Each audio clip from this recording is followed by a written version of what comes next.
She was starting to come out of her shell a little bit more, but she still realized that there were places she might be accepted as a boy that they wouldn't accept her as a girl. So she started going out in public a little bit more. She wanted to go out for ice cream or go to the store, and she was wearing some girl clothes so she would see how she was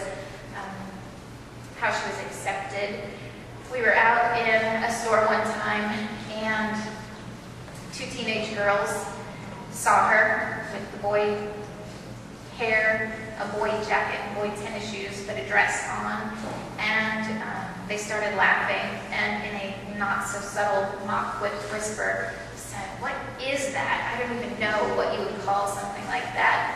And the mom anger came forth, and I walked over to them and said, "It is a child, and it shouldn't matter to you anything else, and don't ever call another human being it, ever." And pretty much tried to restrain myself from going beyond that, walk off, take the higher ground.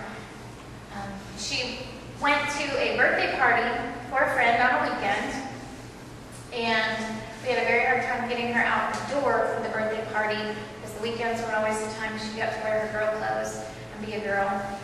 And we could tell she was upset, so we told her, "Don't worry, just go put on, some of your boy clothes, and we'll take you, and it will be fine." And she was throwing herself against the wall and hitting her head and screaming and yelling, and said, "No, I am not going to go dressed as a boy. This is my time. This is when I get to be me. I'm not going to go if I have to dress like that."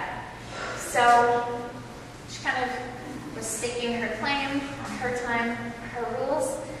We took her to this birthday party, and she was in full pink head to toes, sparkles and glitter and sequins everywhere. And she got there, and all the other parents said, "Kids are already out there, go roller skate and have a good time." And she was completely accepted, and she thought, "Wow, this is my moment." So the next day, when it was time to get up and go to daycare, instead of screaming and fighting, she was out of bed early, she was already dressed, had a little bag packed, and was like, "Come on, Mom, it's time to go, I get to go."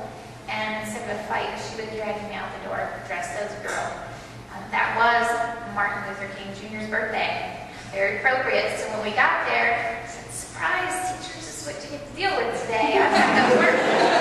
And they looked at it and were like, "Okay, we were going to talk about curly hair versus straight hair and, KU versus K-State, but we'll work this in." And they did. And acceptance based on clothing, or if people think they're boys versus girls, and what toys do you as a boy play with, and do you ever play with those girl toys, and vice versa, and see, we're all on a spectrum. And they did an amazing job. So we were really hopeful and thought, we got out easy. This is not going to be a problem now. She's just going to be a girl. But after a week of that, and the kids being great, they got 2 days alone with their parents. They came back on Monday and started saying, "When are you going to give this up? Why aren't you dressing like a boy? This is getting silly. How long are you going to do this? This is weird." And we decided at that point that it was just better to bring her home and homeschool and give her a chance to grow out her hair, pick out a whole new wardrobe, and start over as the girl that she really was.